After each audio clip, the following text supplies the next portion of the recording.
雨の日って塗装できないから悲しい気持ちになるんだよね。ってことでどうもプラミンです。はい、ということで今回の動画はそんな雨の日で塗装ができない時にも塗装をする方法、それをねご紹介しながらガンプラをね1体制作する動画をやっていきたいと思います。ってことで早速どんな塗装方法をやるのか紹介していくんですが、それはこちらのよいしょメイク用のスポンジパフを使ってガンプラを塗装するっていう方法ですね。これね割とちょっと有名っちゃ有名な方法なんで知ってる人もねもちろんいると思うんですが、やり方はめちゃくちゃ簡単。このメイク用のパフってこんな感じでもちもちしてて密度がすごいんですよ。ファンデーションとかをここが吸収して均等にねこうやってトントントントン叩いていくっていうメイク用の道具なんだけど、それとね塗装の相性が割といいのよ。なんでこのメイク用のパフに塗料をつけてガンプラのパーツにトントントントン叩いていくと色がつくっていうね方法なので、僕はねこれランナー塗装とかをした時のゲート跡のリタッチ作業にね結構使うことがあるんだけど、今回は初めてこれで全塗装やっていきたいと思います。でその全塗装に使っていくガンプラはよいしょ水星の魔女から HG ミカエリスです。このミカエリスめっちゃ安く売られててなんとなく買ったんだけど作る機会がなくてずっと積んであったんで、ちょっとねせっかくなんでかっこよく仕上げてあげようと思ってチョイスしてきました。水星の魔女キットだからね塗装もしやすそうだしそういう面でも選んでます。ってことで早速開けていこう。はい、開封。中身はこんな感じ。もうねパーツ数も少ないしめちゃくちゃ組みやすいんだよねミカエリスで。今回このミカエリスはマジのがっつり製作とかじゃないんで、表面処理とか改造とかディテールアップとかそういうのは特にやらないで、もう本当に塗装だけやっていきます。じゃあまずね素組みやっていきましょう。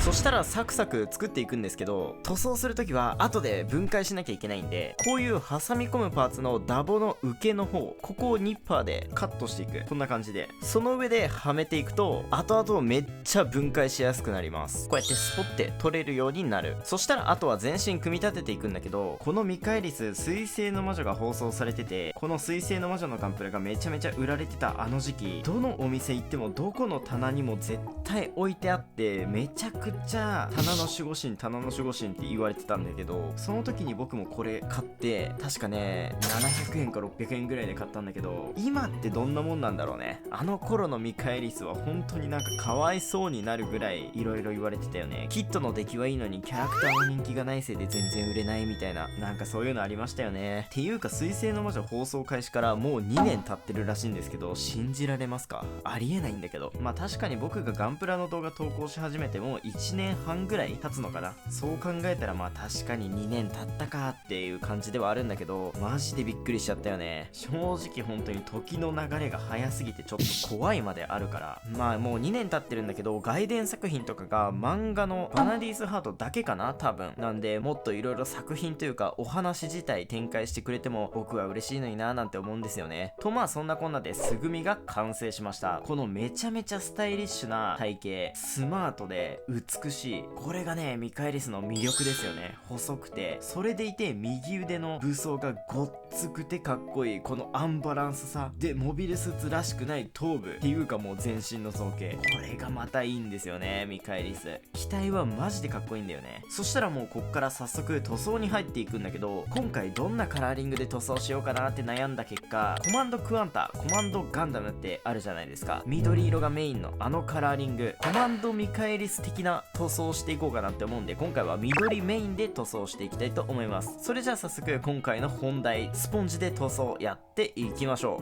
う。はい、それじゃあまずはフレームから塗装やっていきましょう。使っていく塗料は水星ホビーカラーのミッドナイトブルー。まず塗料を塗料皿に出してメイク用のパフスポンジに取る。どうせ塗料吸い込んじゃうんで量は適当で大丈夫。そしたら塗料のついたスポンジでパーツを叩いていく。筆と違って筆ムラとかは出ないから気にしないで、もう本当に色が乗るっていうことだけを意識してポンポンポンポン叩いていきます。もう作業としては本当に簡単で、僕今回水性塗料を希釈なしで塗装してるんですけど、理由としてはまず水性塗料はなんかラッカー塗料でやるときと比べてスポンジに吸収される感じがするんですよね。まあでもこれ多分体感だから、ラッカーでもエナメルでも水性塗料でも塗料だったら多分何でも大丈夫で、希釈をしてない理由としては、希釈をすると結構シャビシャビになるから、もし事前にサフを吹いてるならいいんだけど、サフを吹かないでこのままサフレス塗装をするときはちょっとねパーツへの塗料の食いつきが悪くなるんですよね。まあでもこれも体感なんですけど、僕は希釈なしで塗料をそのまま塗装するようにしてます。はい、塗り終わったんで塗装前パーツと比較してみるとこんな感じ。どうですか？塗膜ねかなり綺麗だと思います。やっぱこうメイクってファンデーションとかコンシーラーとか均等に伸ばすっていうアイテムがパフなんで、そのファンデーションコンシーラーを塗料に置き換えればまあそりゃ伸びやすいよねっていう話なんですよね。めちゃくちゃ均等に綺麗に塗れます。なんですけど表面自体はね結構ザラザラな仕上がりになります。エアブラシで吹いた時のようにツルッツルじゃなくて、こう何回も叩いてるから、そのポンポンポンポン叩いたたびにちょっとずつポコポコできてくるみたいな感じで、塗装するだけで鋳造表現してるみたいな感じになるんですよね。めちゃくちゃいいですよ。鋳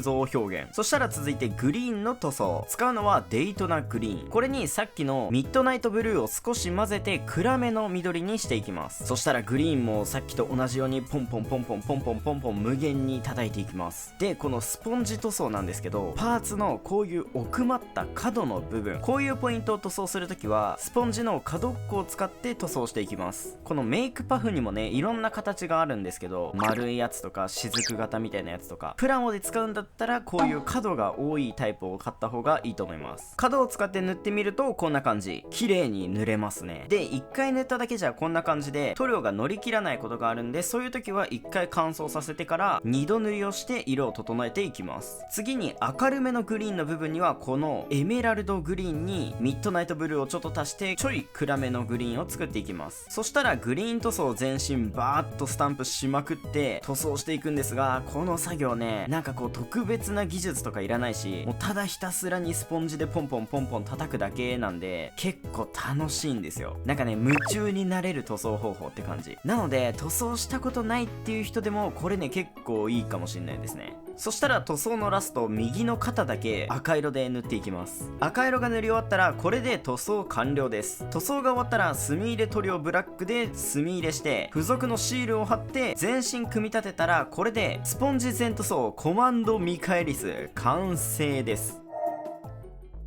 はい、ということで完成しました。スポンジ全塗装のコマンドミカエリス。いやーこの塗装方法やっぱねめちゃくちゃ簡単でかなり綺麗に仕上がりますね。で筆塗装とも違うし、エアブラシ塗装、缶スプレー塗装とも違うなんかね独特な塗膜が出来上がるんですよね。塗装フェーズでも話したんですけど、鋳造表現みたいなパーツ自体がちょっとデコボコザラザラした感じの表現ができるんですよ。なんだけどこの表面が苦手だったら希釈率高めでもうちょっとシャビシャビさせて何回か塗り重ねていくと綺麗な塗膜が出来上がります。僕はこの鋳造っぽいのが好きなので、スポンジの時は本当に希釈なしでやっちゃうんですけど、サラサラな表面にしたい方は希釈率高めにして塗装するのがいいと思います。でちょっと思ったことがあるんだけど、このカラーリングコマンドクワンタっていうよりかはグリモアレッドベレーみたいになりましたねでもやっぱりこうね緑色の中にワンポイントで赤色を入れるってなんでこんなかっこいいんですかね。でちょっと1個だけ失敗したなって思うところがあって、緑色もうちょっとトーンに差をつけた方がメリハリついたなって思いますね。ちょっと色近づけすぎたと。まあそんな感じで今回はねこのスポンジで全塗装をする方法を解説しながらミカエリス全塗装してみたんですが、いかがだったでしょうか。この全塗装の方法本当にねもうめちゃくちゃ簡単なんで、もうエアブラシみたいに大量の機材なんかいらないし、筆みたいに技術もいらないんですよ。もうスポンジ一つあれば誰でも全塗装できちゃう。もうね本当におすすめなので、塗装したことないっていう人にもおすすめだし、ちょっと気楽な塗装方法で息抜きしたいなっていう人にもめちゃくちゃおすすめです。ということで今回のこの動画少しでもいいなと思ってくださったら高評価チャンネル登録していただけるとめちゃくちゃ嬉しいです。それではまた次回の動画でお会いしましょう。プラミンでした。